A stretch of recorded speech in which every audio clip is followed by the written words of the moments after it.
اور پہلا سوال ہی جو ہے وہ بڑا ڈنڈا سوال ہے. میں اس کو ورڈ بائی ورڈ پڑھتا ہوں، اور یہ سوال جو ہے وہ اکثر لوگوں کی طرف سے ہوتا ہے، اس لیے میں اب کسی کا نام نہیں لے رہا کہ یہ کس نے سوال کیا. بہرحال جنرل سوال ہے. ہم پابند ہیں کہ جو کچھ اللہ تعالیٰ نے کتاب و سنت سے متعلق علم دیا ہے، جو حق بات پتا ہے وہ لوگوں تک پہنچا دیں، اور جو نہیں ہے تو آپ دیکھیں مجھے کئی لوگ ای میلز کرتے ہیں تو میں کئی ای میلز کے جواب میں لکھ دیتا ہوں سمپلی ایک فقرے میں آئی ڈونٹ نو، اور اس میں کوئی مطلب آر نہیں ہے. اگر آپ کو کوئی چیز نہیں پتا تو آپ لکھ دیں. کسی شخص کے عالم ہونے کی نشانی یہی ہے کہ جب اسے کوئی بات پتا نہ ہو تو وہ زبردستی دینگا مشتی کرنے کے بجائے کہہ دے کہ مجھے نہیں پتا. تو یہ کسی شخص کے عالم ہونے کی نشانی ہے، اور اللہ تعالیٰ ہمیں یہ کوالٹی نصیب فرمائے کہ اگر ہمیں کوئی حق بات نہیں پتا کسی معاملے میں تو ہم خاموشی اختیار کریں اور سمپلی کہہ دیں کہ مجھے اس بات کا علم نہیں ہے. تو یہ پہلا سوال بڑا تگڑا قسم کا سوال ہے، بڑا کریٹیکل سوال ہے. میں اس کو ورڈ بائی ورڈ پڑھتا ہوں. علی بھائی، آپ نے تمام مکاتب فکر کے علماء اور بزرگوں کی غلطیاں نکالنے کا ٹھیکہ لے رکھا ہے، لیکن کیا آپ کو کبھی بھی کسی مسئلے میں غلطی نہیں لگی؟ اور کیا کبھی آپ نے بھی کسی مسئلہ میں رجوع کیا ہے؟ اگر ہاں تو زبانی کلامی نہیں بلکہ کچھ مثالوں سے اپنے رجوع واضح کریں. تو بھائیو، اس تلخ سوال کے جواب میں تو سب سے پہلے وہ آیت پڑھوں گا. سورۃ الانبیاء کی آیت نمبر 87 ہے. سیدنا یونس علی نبینا وعلیہ الصلوۃ والسلام کی دعا. اعوذ باللہ من الشیطان الرجیم، بسم اللہ الرحمن الرحیم. لا الہ الا انت سبحانک انی کنت من الظالمین. نہیں ہے کوئی معبود سوائے تیرے، اے اللہ تو پاک ہے، تو غلطی نہیں کر سکتا. انی کنت من الظالمین، بے شک میں ہی خطا کار ہوں. اور یہ توبہ کا بہترین طریقہ ہے. جامع ترمذی میں صحیح حدیث موجود ہے کہ آپ صلی اللہ علیہ وسلم نے فرمایا کہ جو شخص بھی یونس علیہ السلام کی دعا کے ساتھ اللہ کی طرف متوجہ ہوا تو اللہ تعالیٰ اسے کبھی محروم نہیں لوٹائے گا. اور اس کا اشارتاً ذکر جو ہے وہ قرآن حکیم میں بھی موجود ہے. سورۃ الانبیاء میں سورہ الصافات کے اندر کذالک ننجی المؤمنین، جس طرح ہم نے یونس کو نجات دی تھی اسی طریقے سے اہل ایمان کو بھی نجات دیں گے. حتیٰ کہ سورہ الصافات میں تو اس کا کلائمیکس آیا کہ اگر یونس علیہ السلام اس دعا کے ساتھ ہمیں یاد نہ کرتے پھر اسی دن مچھلی کے پیٹ سے نکالے جاتے جس دن کے مردے اپنی قبروں سے نکالے جائیں گے. یعنی اللہ تعالیٰ کا اتنا اس معاملے میں عطاب تھا، اور اللہ تعالیٰ نے اس دعا کی برکت سے ان کی اس لغزش کو الحمدللہ معاف فرما دیا. رہا غلطیاں نکالنے کا ٹھیکہ، تو بھائیو ہم تو صرف غلطیاں نکالتے ہیں نا، اور آپ لوگ جن علماء کے پیچھے چل رہے ہیں وہ آپ کو اسلام سے نکالتے ہیں. ہم تو صرف غلطی نکال کے تو کہتے ہیں کہ اب آپ کی اپنی مرضی ہے، اس کو قبول کرنا ہے کریں. انا ہدیناہ السبیل اما شاکرا و اما کفورا. ہدایت کا راستہ واضح کر دیا اللہ تعالیٰ نے، چاہے تو شکر گزاری کی روش اختیار کرو چاہے انکار کر دو. لیکن علماء نے ٹھیکہ جو لیا ہوا ہے وہ یہ ہے کہ وہ آپ کو اسلام سے ہی خارج کر دیتے ہیں، تکفیر تک اتراتے ہیں. تو یہ جو ٹھیکے والا سوال ہے، ظاہر ہے کہ مجھے یہ دلی تکلیف ہوئی ہے اس بات کے اوپر، اور یہی بات ہمیں اس وقت بھی سوچنی چاہیے جب ہم کسی اور مکتب فکر کے علماء کی غلطیاں نکالتے ہیں تو اس وقت ہمیں یہ خیال کیوں نہیں آتا کہ ہمیں کس نے ٹھیکہ دیا ہوا ہے. تو یہ ٹھیکہ سب کے پاس ہے، ہم اس ٹھیکے کی مخالفت نہیں کرتے ہیں. آپ غلطی کریں علمی طریقے سے واضح کریں. تو اس کے جواب میں گھنٹوں بول سکتا ہوں، لیکن میں یہاں پر صرف 2 آیات، 2 صحیح الاسناد احادیث اور 2 اقوال پیش کروں گا تاکہ یہ ٹھیکے والا ورڈ جو ہے یہ ایڈریس ہو. یہ اکثر لوگوں کے سوال آتے ہیں اس حوالے سے. پہلی حدیث صحیح مسلم میں انٹرنیشنل نمبر کے مطابق 179 ہے، 179، اور مشکات میں اس کا نمبر ہے 157. عبداللہ ابن مسعود رضی اللہ تعالیٰ عنہ کہتے ہیں کہ نبی صلی اللہ علیہ وسلم نے ارشاد فرمایا کہ اللہ تعالیٰ نے کوئی پیغمبر بھی ایسا نہیں بھیجا مگر یہ کہ سب پیغمبروں کے ساتھ یہ معاملہ ہوا، انکلوڈنگ ہمارے محبوب صلی اللہ علیہ وسلم کے، کہ تمام نبیوں کے کچھ خاص حواری اور اصحاب ہوا کرتے ہیں جو تن من دھن اس نبی کے ساتھ لگا دیتے ہیں اور نبی کی مکمل پیروی اور اتباع اختیار کرتے ہیں. وہ جو خاص حواری ڈیڈیکیٹڈ والنٹیئر لوگ جو ہوتے ہیں، جو خاص اصحاب ہوتے ہیں، وہ اس کی پیروی اختیار کرتے ہیں. لیکن جیسا ہی وہ خاص حواری فوت ہو جاتے ہیں تو چند ناخلف اور نالائق لوگ ان کے جانشین بن جاتے ہیں. یعنی صحابہ کے فوت ہوتے ہی انبیاء کے دنیا سے جاتے ہی فوراً ان کے کنزیکٹو نالائق جانشین بن جاتے ہیں، جس میں اس امت میں بہت بڑی مثال جو ہے وہ یزید بن معاویہ ہے، ناخلف جانشین. اور آپ صلی اللہ علیہ وسلم نے فرمایا تمام نبیوں کے ساتھ ایسے ہوتا ہے. اور آپ نے فرمایا کہ ان کی نٹوریس کوالٹی یہ ہوتی ہے، بری خصلت، کہ وہ زبان سے وہ کہتے ہیں جو کرتے نہیں، اور وہ کچھ کرتے ہیں جس کا اللہ نے حکم نہیں دیا ہوتا. الٹی گنگا ان کی بہ رہی ہوتی ہے. تو اب جو کوئی شخص ایسے لوگوں کے ساتھ ہاتھ کے ساتھ جہاد کرے، یعنی قتال کرے، تو وہ شخص مؤمن ہے.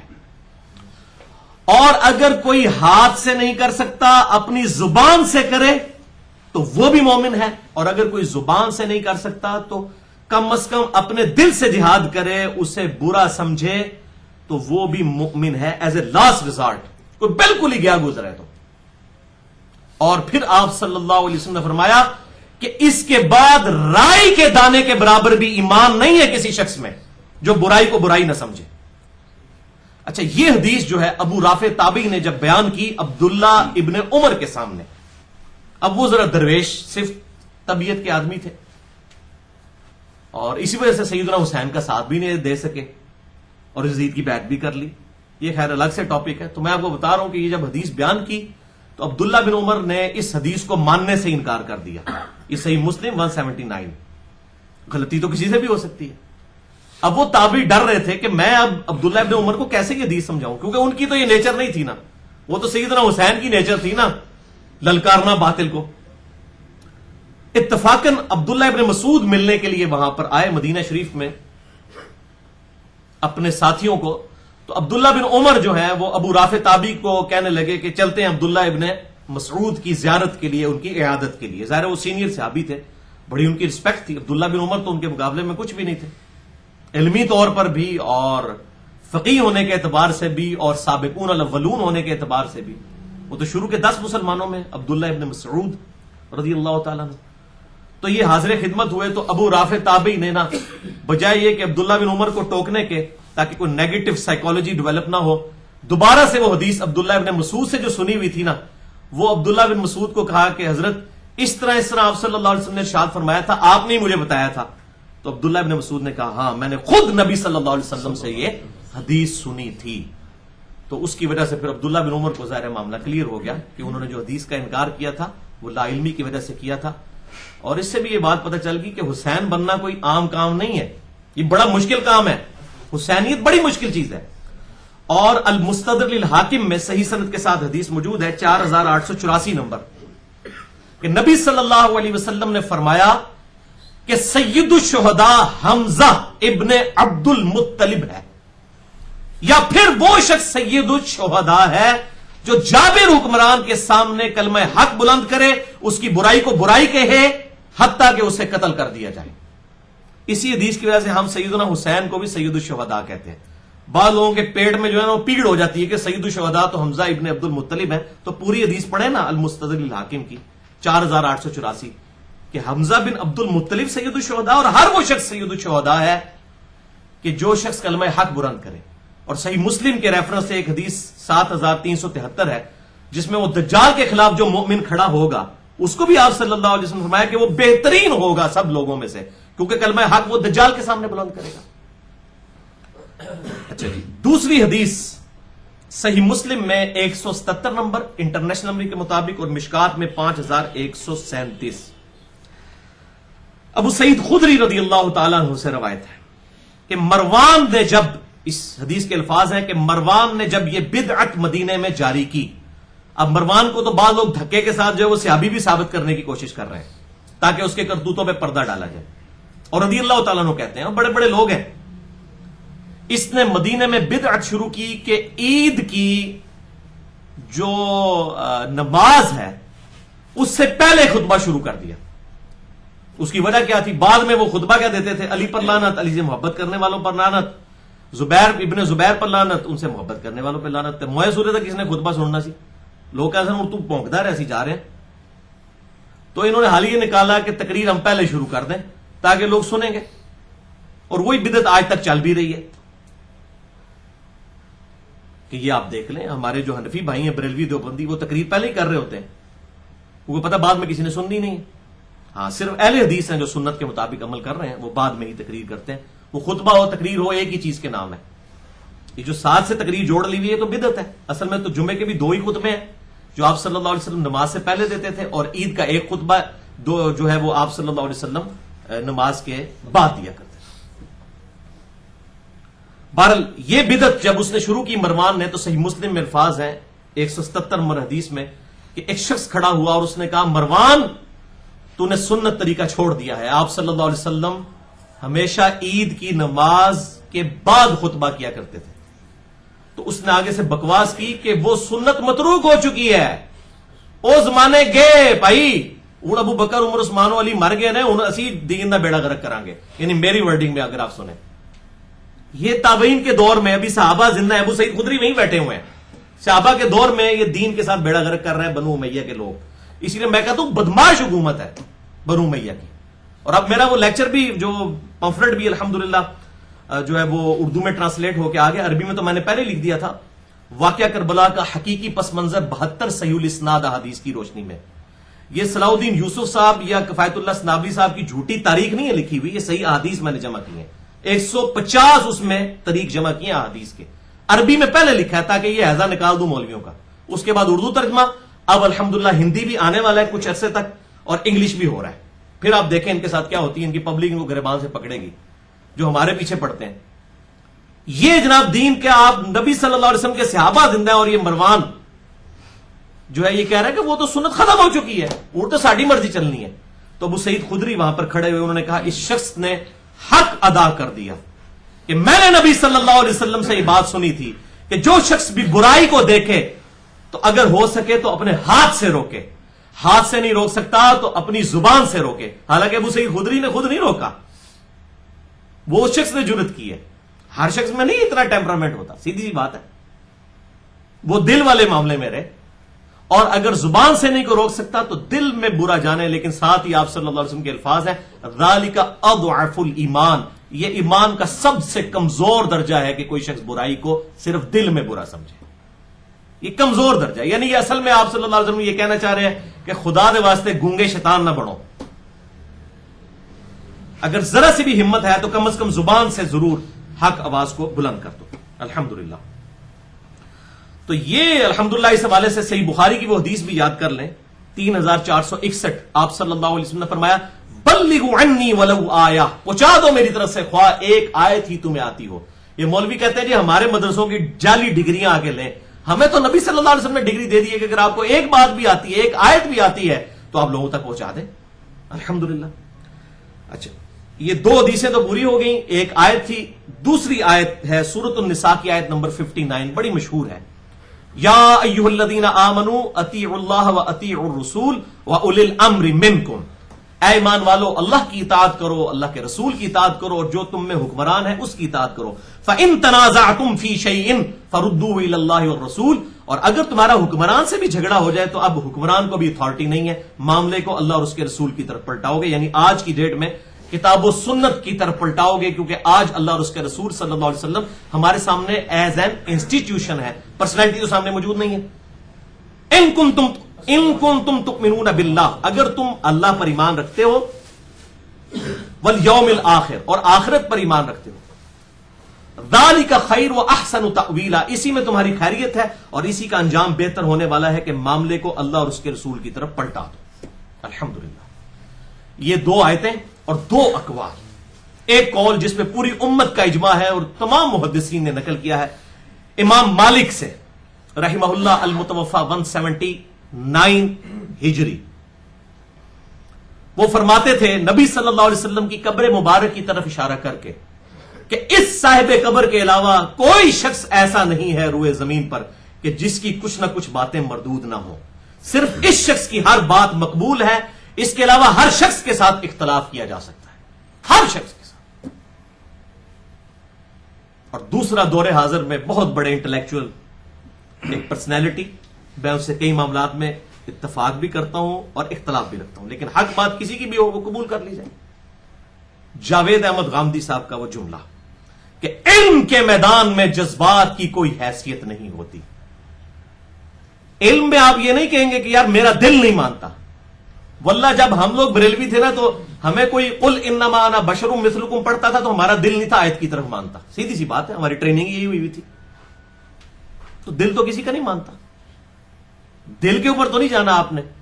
علم کے میدان میں جذبات کی کوئی حیثیت نہیں ہوتی. آپ علمی طریقے سے غلطی کسی کی واضح کریں پھر چھوڑ دیں, جس نے بات قبول کرنی ہے وہ کرے گا. زبردستی گھوٹ کے کسی کو پلانا یہ ہماری ذمہ داری نہیں ہے. ہم نے صرف علمی طریقے سے دلائل سامنے رکھنے ہیں. جس کی مرضی یہ قبول کرے, جس کی مرضی یہ نہ قبول کرے. زبردستی کوئی کسی کو بھی حق گھوٹ کے نہیں, گھول کے نہیں پلا سکتا کسی کو. تو جسے شوق ہو غلطی نکالنے کا تو وہ ضرور نکالے, لیکن علمی طریقے سے. اب رہا رجوع کرنے کا معاملہ, تو الحمدللہ اس کی کئی ایک مثالیں موجود ہیں کہ میں نے کئی معاملات میں رجوع کیا ہے. اور میں نے آج بڑی دقت نظر سے اس کے اوپر جب سوچا ہے تو 5 مثالیں مجھے ملی ہیں. باقی اس کے علاوہ اگر چھوٹی موٹی چیزیں ہیں تو کوئی تھیم سے نہیں ٹکرانے والی 5 ہی ابھی تک میرے رجوع ہیں آج کی ڈیٹ میں 26 مارچ 2016 تک. تو وہ انشاءاللہ ویڈیو ریکارڈنگ میں بھی آ جائیں گے. رجوع نمبر 1, مسئلہ نمبر 58 میں 14 دسمبر 2008 کو میں نے سنن دارمی کے حوالے سے ایک حدیث بیان کی تھی کہ سیدنا عمر فاروق رضی اللہ تعالیٰ عنہ نے تورات کے کچھ صفحے پکڑے ہوئے تھے, تو آپ صلی اللہ علیہ وسلم ناراض ہوئے, آپ کا چہرہ مبارک سرخ ہو گیا, اور آپ صلی اللہ علیہ وسلم نے سیدنا عمر کے ساتھ ناراضگی کا اظہار فرمایا اور فرمایا کہ آج موسیٰ علیہ السلام بھی زندہ ہوتے تو بھی پیروی کرتے میری. یہ بات تو ٹھیک ہے, لیکن یہ تورات کے اوپر آپ صلی اللہ علیہ وسلم کا ناراض ہونا اور یہ پورا واقعہ یہ بالکل جعلی روایت ہے. اور الحمدللہ میں نے اس کے اوپر رجوع بھی ریکارڈ کروا دیا تھا. شیخ زبیر لزئی صاحب نے مشکات کی تحکیم کے دوران, مشکات میں انٹرنیشنل نمبر کے مطابق 194 نمبر حدیث یہی آئی ہے, سنن دارمی کے حوالے سے اس کے فٹ نوٹ پہ لکھ دیا ہے. اس میں مجالد راوی ہے, مشہور راوی ہے, پکا ضعیف ہے, اور اس کی جو مسند احمد کی جو سند ہے وہ بھی منقطع ہے. تو یہ بالکل جو ہے وہ جعلی روایت ہے. اور مسئلہ نمبر 121 میں 25 جولائی 2015 کو میں نے دلائل کے ساتھ کتاب و سنت کے رجوع ریکارڈ کروا دیا تھا کہ قرآن تو بار بار کہتا ہے یہ بات, فَأْتُوا بِالتَّوْرَاةِ, لاؤ تورات اور پڑھو اس کے اندر سے. تو قرآن تو کہہ رہا ہے تورات اور انجیل کے اندر بھی وہی حق موجود ہے, حالانکہ قرآن کے زمانے تک بھی وہ تحریف شدہ تھی, لیکن ایز فار ایز توحید از کنسرنڈ اللہ تعالیٰ نے تورات اور انجیل کو بھی محفوظ رکھا ہوا ہے. باقی چیزیں تبدیل ہوئی ہیں, عقیدہ توحید اس میں نہیں تبدیل ہوا, ورنہ آپ ان کو دعوت ہی نہیں دے سکتے. تو قرآن بار بار کہتا ہے ایتونی بکتاب من قبل ھذا او اثارۃ من علم ان کنتم صادقین, سورۃ الاحقاف کے پہلے رکوع میں. اے نبی صلی اللہ علیہ وسلم ان سے فرماؤ اگر تم سچے ہو اپنی بات میں تو اس کتاب کو نہیں مانتے, اس کتاب سے جو پہلی کتاب ہے وہ لے آؤ. اگر تم سچے ہو اس میں سے ہمارے ساتھ بات کرو, یا انبیاء کی وحی میں سے کوئی چیز چلتی آ رہی ہو. تو میں نے پورے دلائل کے ساتھ رد کیا تھا کہ یہ کتاب و سنت کی تھیم کے ہی بالکل خلاف ہے یہ والا واقعہ. باقی بات ٹھیک ہے کہ موسیٰ علیہ السلام کیا عیسیٰ علیہ السلام دنیا میں آئیں گے انشاءاللہ تو وہ آپ صلی اللہ علیہ وسلم کی سنت کے مطابق عمل کریں گے, لیکن روایت یہ جعلی ہے. رجوع نمبر 2, اسی مسئلہ نمبر 58 میں 14 دسمبر 2008 کو میں نے جامعہ ترمذی سے انٹرنیشنل نمبر کے مطابق 3095 نمبر روایت بیان کی تھی سورۃ التوبہ کی آیت نمبر 31 کے کانٹیکسٹ میں کہ عدی ابن حاتم رضی اللہ تعالیٰ عنہ نے نبی صلی اللہ علیہ وسلم سے پوچھا, یہ قرآن حکیم میں جو آیت ہے سورہ التوبہ آیت نمبر 31, اتخذوا احبارهم ورهبانهم اربابا من دون اللہ, یہود و نصارہ نے اپنے علماء اور اپنے بزرگوں کو اللہ کو چھوڑ کر اپنا رب مان لیا تھا, تو اس سے کیا مراد ہے؟ تو آپ صلی اللہ علیہ وسلم فرمایا کہ کیا تم اپنے علماء اور بزرگوں کی حلال کردہ چیز کو حلال اور حرام کردہ چیز کو حرام نہیں ٹھہرا لیتے تھے بغیر کتاب و سنت کے دلائل کے؟ تو انہوں نے کہا ایسا ہی تھا. تو یہ روایت بھی بالکل جعلی ہے, اور اس کی سپورٹ میں اس کی تھیم کو ہم صحیح مانتے ہیں, اور اس سے بہتر ہمارے پاس صحیح الاسناد احادیث اور قرآن حکیم سے آیات موجود ہے جو میں نے مسئلہ نمبر 71A میں ریکارڈ کروا دی تھی, اور اسی میں 16 فروری 2013 کو 71A مسئلے میں میرا اس روایت کے بارے میں رجوع بھی ریکارڈ تھا. اور امام ترمذی نے خود اس حدیث کو ضعیف ڈکلیئر کیا ہے. اس میں غطیف نام کا راوی ہے جو کہ پکا ضعیف راوی ہے, اور مسند احمد والا جو اس کا طریق ہے وہ بھی منقطع ہے. تو یہ بالکل جعلی روایت ہے, اور شیخ زبیر صاحب نے بھی جو ہے انوار الصحیفہ میں لکھ دیا یہ بالکل جعلی روایت ہے. رجوع نمبر 3, مسئلہ نمبر 41 میں 19 مئی 2012 کو میں نے نبی صلی اللہ علیہ وسلم کے ریفرنس سے ایک سنی سنائی بات بیان کر دی تھی. ظاہر ہے وہ سب میں مشہور ہے, ایون اہل حدیثوں نے بھی اپنی کتابوں میں لکھی ہیں جو محققین لوگ ہیں. باقی بریلوی دیوبندیوں کا تو اتنا شغف نہیں ہے اس طرح کا کہ جی نبی صلی اللہ علیہ وسلم سدرۃ المنتہا سے بھی آگے چلے گئے. تو یہ بالکل جعلی اور جھوٹی بات ہے, یہ کسی ضعیف حدیث میں بھی موجود نہیں ہے. بہت بڑا دعویٰ ہے, ضعیف حدیث میں بھی نہیں ہے کسی. صحیح حدیث تو چھوڑ دیں, بالکل یہ لوگوں کی منہ کی بات ہے. اور میں نے الحمدللہ واقعہ معراج پہ 3 لیکچرز ریکارڈ کروائے تھے. اس میں جو پہلا ہی لیکچر تھا مسئلہ نمبر 126A 3 اکتوبر 2015 کو میں نے اپنا رجوع ریکارڈ کروا دیا تھا کہ نبی صلی اللہ علیہ وسلم سدرۃ المنتہا سے آگے نہیں گئے. وہیں پر آپ کی ملاقات اللہ تعالیٰ کے ساتھ ہوئی. ملاقات دیدار والی بات الگ چیز ہے, وہ میں نے ریکارڈ کروا دی ہے. ملاقات کے لیے دیدار ہونا شرط نہیں ہے. اور جبرائیل علیہ السلام بھی وہاں تک رہے, اس کا نام سدرۃ المنتہا ہے, وہ انتہا ہے. تو یہ میری الحمدللہ اس پہ ریکارڈنگ ہو چکی ہوئی ہے. رجوع نمبر 4 اسی مسئلہ نمبر 41 میں 19 مئی 2012 کو میں نے اللہ تعالیٰ کی اسماء و صفات کے حوالے سے لیکچر دیا تھا, جس سے میں آج بھی 99.9% ایگری کرتا ہوں.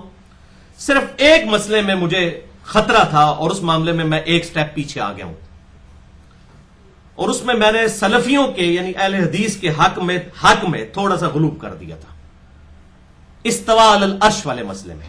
باقی اسماء و صفات کا مسئلہ بالکل ٹھیک ہے. تو اس میں میرا اب رجوع ریکارڈ ہو چکا ہے مسئلہ نمبر 132 میں ابھی حال ہی میں 13 فروری 2016 کو, جس میں نے محتاط رویہ اختیار کیا ہے کہ اللہ تعالیٰ اپنے عرش پر مستوی ہے جیسا کہ اس کی شان کے لائق ہے. اس کا کوئی انکار کرے وہ تو دار اسلام سے خارج ہے, اس پہ ایمان لانا واجب ہے, لیکن کیفیت اس کی مجہول ہے. اور ساتھ ہی ساتھ اللہ تعالیٰ اپنے عرش پر مستوی ہوتے ہوئے اپنی شان کے لائق بغیر اس کی بھی تعویل کیے ہوئے, جس طرح ہم استواء علی العرش کی تعویل نہیں کرتے, اس کی بھی تعویل کیے بغیر وہ ہمارے ساتھ ہے جیسا کہ اس کی شان کے لائق ہے. اور یہ مجھے ہمت اس لیے ہوئی کہ جب شاہ ولی اللہ دہلوی کی میں نے وہ کتاب پڑھی حجت اللہ البالغہ, انہوں نے بھی اسماء و صفات کے مسئلے میں شاہ ولی اللہ دہلوی المتوفی 1176 ہجری جو اہل سنت کے امام ہیں, بریلوی دیوبندی اہل حدیث تینوں ان کو اپنا مجدد مانتے ہیں.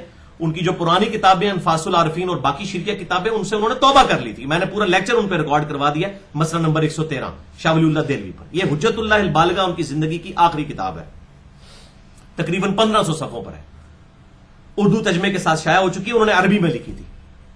تو اس میں انہوں نے لکھا ہے کہ اسماء و صفات کا مسئلہ جو ہے, میں آپ کو اگر ٹرانسلیٹ کروں تو یہ 24,000 وولٹ ہے, اس کو ہاتھ ڈالنے کی ضرورت ہی نہیں ہے. وہ کہتے ہیں آپ اس معاملے میں اللہ ہی کو تفویض کریں, اسی میں ہی عافیت ہے. اور دوسری ہمت کی ہے ہمارے پاکستان میں اہل حدیث مکتبہ فکر کے بہت بڑے عالم دین, میں ان کی پرسنلی بہت عزت کرتا ہوں, اگرچہ کئی معاملات میں مجھے اختلاف ہے, اور بہت انٹلیکچوئل پرسنالٹی ہیں, عرب سے پڑھ کے آئے ہوئے ہیں, اور انجینئرنگ یونیورسٹی لاہور جو دنیا کی چند بڑی یونیورسٹیز میں ہے اس میں اسلامیات کے ڈپارٹمنٹ کے ہیڈ رہے ہیں, وہ ریٹائرڈ ہوئے ہیں. جماعت الدعوہ کے امیر حافظ سعید صاحب حافظہ اللہ, ان کی کتاب ہے عقیدہ و منہج کے نام سے, انہوں نے سیم یہی بات لکھی ہے. اب میں ان اہل حدیث علماء سے پوچھتا ہوں کہ حافظ سعید صاحب کو آپ اہل سنت سے خارج کریں نا اگر آپ کی جرت ہے تو.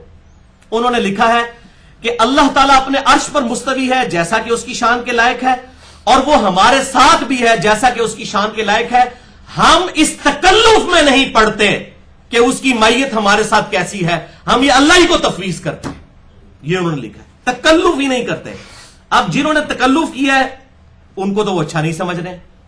اب میں یہ دیکھتا ہوں کہ یہ اب حق پرستی کا مظاہرہ کریں اور ان کے اوپر بھی فتویٰ لگا دیں کہ وہ اہل سنت سے خارج ہے, کیونکہ فتوے کا ٹھیکہ تو ان لوگوں نے لیا ہوا نا, آٹے میں نمک جو لوگ ہیں جن کی شناخت ہی کوئی نہیں ہے, اور وہ لوگ ٹھیکہ لیتے ہیں. میں مولویوں کی بات کروں, تمام مکاتب فکر کی, کسی ایک کو نہیں میں ہٹ کر رہا. تو اس کی وجہ سے الحمدللہ مجھے ہمت بندی میری, اور میں پھر وہ کلپس دیکھتا ہوں, اس طرح فتوے لگا رہے ہوتے ہیں, اور وہ ایک کال بڑا پیش کر رہے ہوتے ہیں شرح عقیدہ طحاویہ سے. حالانکہ عقیدہ طحاویہ امام طحاوی المتوفی 321 ہجری کی طرف جھوٹی منسوب کتاب ہے. شیخ زبیر لیزئی رحمہ اللہ المتوفی 1435 ہجری, انہوں نے الحدیث رسالے میں لکھ دیا کہ یہ بالکل بے سند کتاب ہے. اس سے جناب وہ طالب الرحمان شاہ صاحب بھی پڑھ پڑھ کے سنا رہے ہوتے ہیں کہ جو یہ نہ کہے وہ بھی کافر, جو یہ بھی نہ کہے وہ بھی کافر, جو یہ بھی نہ کہے امام حنیفہ فرماتے کافر. اور بھائی ابو حنیفہ نے لکھی ہی نہیں کتاب, نہ امام طحاوی تک کو کتاب ثابت ہے. جعلی کتاب ہے جو تھی جعلی والے پیش کر دو, جس طرح وہ بتالی حدیث وہ جناب پیش کرتے ہیں جی, بغلوں میں بت رکھ کے آتے تھے اس لیے رفع دین ہوتا تھا. وہ کیڑی کتاب ہی گل لکھی ہے. تو یہ عقیدہ طحاویہ خود ہی جعلی ہے, پھر اس کی شرح لکھنی. تو میں نے اس لیے اس میں جملہ بولا تھا کہ ہم کسی سلف کی لکھی ہوئی کتاب کے پابند نہیں ہے, کئی کتابیں تو ثابت ہی نہیں ہیں, وہ اللہ کو خود جواب دیں گے. تو یہ بالکل جعلی کتاب ہے, اور امام حنیفہ کا قول جو پیش کرتے ہیں جب کتاب ہی جعلی ہے تو وہ قول ہی بالکل جعلی ہے اس حوالے سے. تو لیکن ساتھ ہی ساتھ اس میں یہ بات بھی یاد رکھیں کہ اللہ تعالیٰ کو عرش پر ماننا یہ واجب اور فرض ہے. اور میں یہ کہتا ہوں خصوصاً بریلوی مکہ فکر کے لوگوں کو کہ کم از کم خود سورہ طٰہٰ کا ترجمہ احمد بریلوی صاحب المتوفا 1340 ہجری کا پڑھ لیتے. انہوں نے الرحمن علی العرش استویٰ کا ترجمہ اتنا زبردست کیا ہے کہ میں کہتا ہوں یہی میرا عقیدہ ہے اور پوری امت کا عقیدہ ہے. رحمان اپنے عرش پر مستوی ہوا جیسا کہ اس کی شان کے لائق ہے. انہوں نے مستوی کا ترجمہ بھی نہیں کیا, وہ اپنے عرش پر مستوی ہوا جیسا کہ اس کی شان کے لائق ہے. اور ظاہر ہے کہ عرش کوئی ہمیشہ تو نہیں, وہ تو مخلوق ہے. جب عرش نہیں تھا اس وقت اللہ کہاں تھا؟ عرش مخلوق ہے نا, غیر مخلوق تو نہیں ہے نا. اللہ کے علاوہ ہر چیز, اللہ کی صفات کے علاوہ ہر چیز جو ہے وہ تو مخلوق ہے. وَهُوَ رَبُّ الْعَرْشِ الْعَظِيمِ, وہ عرش کا رب ہے, عرش کا پالنے والا ہے, تو وہ مخلوق ہے عرش. تو یہ وحدت الوجود کا جو عقیدہ ہے یہ بالکل باطل عقیدہ ہے. میں نے ہمیشہ اس کی نفی کی ہے. ہماؤست یا پینتھیزم یا حلول کا عقیدہ یہ بالکل کفری عقیدہ ہے اور اس کی اہل سنت میں کوئی گنجائش موجود نہیں ہے. ہم اس عقیدے کو بھی بالکل کنڈیم کرتے ہیں. اور امام مالک کا وہ جو قول المتوفا 179 ہجری کہ اللہ کا عرش پر استوا معلوم ہے, کہ ہمیں پتا ہے کہ اللہ عرش پہ ہے جیسا کہ اس کی شان کے لائق. کیفیت مجہول ہے, ہمیں نہیں پتا کس طرح ہے, یہ ان نون کیفیت. مجہول عربی میں, انگلش میں ہم کہیں گے ان نون. اور سوال کرنا بدعت ہے. جو سوال کرے گا نا کس طرح ہے, بیٹھا ہوا ہے, کس طرح ہے, کتنا اوپر ہے, ساتھ لگا, نعوذ باللہ من ذالک, اس کی تمثیل بیان ہی نہیں ہو سکتی. اور قرآن نے تو ایک ہی جملے میں سورہ الشورى پارہ نمبر 25 آیت نمبر 11 میں کہتا ہوں کہ جس کو کہتے ہیں قلم توڑ دینا, لیس کمثلہ شیء وہو السمیع البصیر, اللہ کی مثل کوئی شے نہیں ہے اور وہی دیکھنے والا اور سننے والا ہے. جب اس کی مثل شے ہی کوئی نہیں ہے تو آپ مثال کیسے اس کی بیان کریں گے؟ ڈر جائیں, اللہ سے ڈر جائیں. کسی مولوی نے, کسی بزرگ بابے نے کام نہیں آنا. یہ کتاب اللہ میں جو عقیدے آئے ہیں اس کو من و عن قبول کریں, معاملات کو اللہ کی طرف تفویض کریں.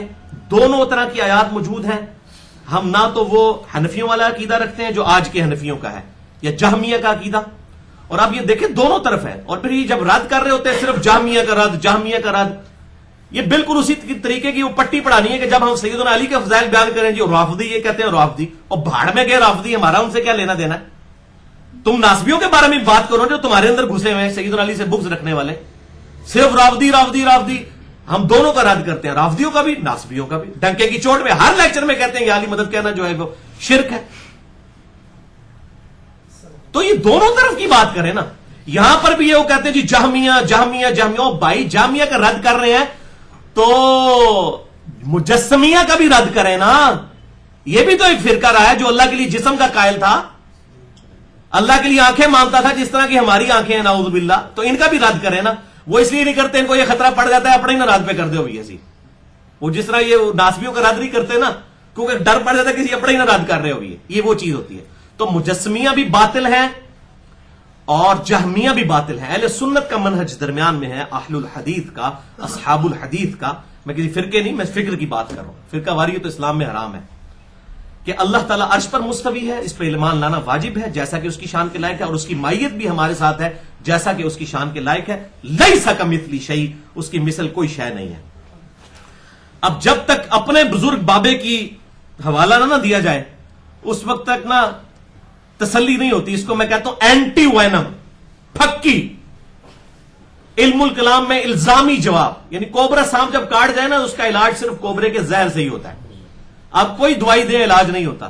تو یہ اینٹی وینم ہے, یہ میں پھکی اب ان کو دینے لگا ہوں. امام ابن تیمیہ المتوفا 728 ہجری کے بارے میں یہ بالکل ان کی کتاب کے اندر جو انہوں نے تحریر لکھی فلاسفہ کے خلاف, بالکل یہ کفری عقیدہ لکھا ہوا ہے. میں ان کو کافر نہیں کہہ رہا لیکن یہ عقیدہ کفریہ, ہو سکتا ہے مرنے سے پہلے ان کو توبہ نصیب ہوگی ہو. لیکن میں صرف سلفیوں کو ان کے گھر کی پکچر بتانے لگا ہوں کہ بھائی جی اپنی منجی تھلے بھی ڈنڈا پھیرو. امام ابن تیمیہ جن کو آپ شیخ الاسلام کہتے ہیں نا, یہ اب آپ نے فیصلہ کرنا ہے یہ شیخ الاسلام ہے یا شوخ الاسلام ہے. جس کا یہ کفری عقیدہ ہو, میں ان کو کافر نہیں کہہ رہا. ان کی کتاب میں عقیدہ آج تک موجود ہے, مکتبۃ الشاملہ میں بھی کتاب موجود ہے, عرب سے بھی چھپ رہی ہے. فلاسفہ کے خلاف انہوں نے جو کتاب لکھی اور جو فتاوی لکھے میں اس کا آپ کو حوالہ دے دوں, اور میں فتویٰ کوئی نہیں لگا رہا.